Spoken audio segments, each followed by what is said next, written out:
السلام عليكم ورحمة الله وبركاته. ازاي نعمل لحمة نسويها ونطلع منها احلى شوربة بطريقة كويسة قوي. طبعا نزلنا بلورة وحبهان ورميناهم قبل سبقنا، وهنقطع بصل وجزر وطماطم وننزل كده.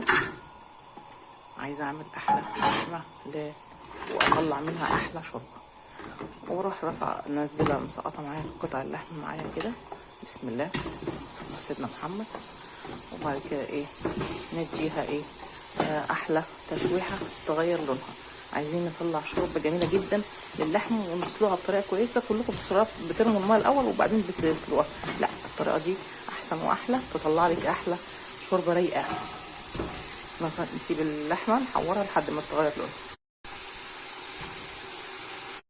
بحط مكعب الشوربه عشان اعزز الطعم.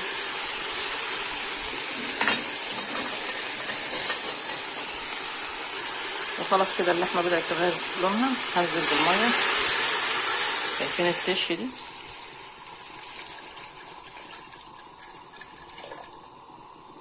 خلاص ملينا الشوربه كده وحطينا مكعب، وابتدي بقى اغطي معايا البصلايه دي الشوربه واسيبها تغلي، وبعد كده اوطي النار عليها. احنا مش بنحب ناكل اللحمه مسلوقه، فبحط كده ملح وفلفل اسمر. هعمل طاجن بقى وهرميها في الفرن. طبعا ده ما ينفعش ان احنا الشوربه بتاعتنا هتبقى جميله ورايقه. وهحط جوز الطيب على 7 بهارات، وهروح زقها الطاجن الوحيد بتاع الفرن. ده اروق شوربه، طبق شوربه زي ما شايفين. الشوربه رايقه ازاي، قدمناها مع طاجن لحمه رهيب كده. مش بنحبها مسلوقه. لو عجبك الفيديو سبسكرايب وتفعل زر الجرس عشان يوصلك كل جديد. لا تنسوا الصلاه على رسول الله. لايك وكومنت وإعادة شير بالحب. السلام عليكم. السلام عليكم ورحمة الله وبركاته. ازاي نعمل لحمة نسويها ونطلع منها احلى شوربة بطريقة كويسة قوي. طبعا نزلنا بلورة وحبهان ورميناهم قبل سبقنا، وهنقطع بصل وجزر وطماطم وننزل كده. عايزة اعمل احلى لحمة واطلع منها احلى شوربة، واروح رافعة نزلها مسقطة معايا قطع اللحم معايا كده. بسم الله، سيدنا محمد. وبعد كده نديها احلى تشويحه تغير لونها.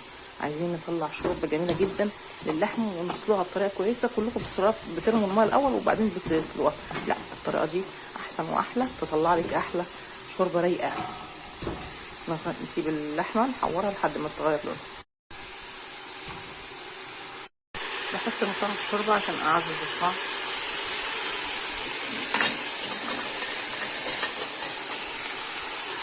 وخلاص كده اللحمه بدات تغير لونها، هنزل بالميه. شايفين التش دي؟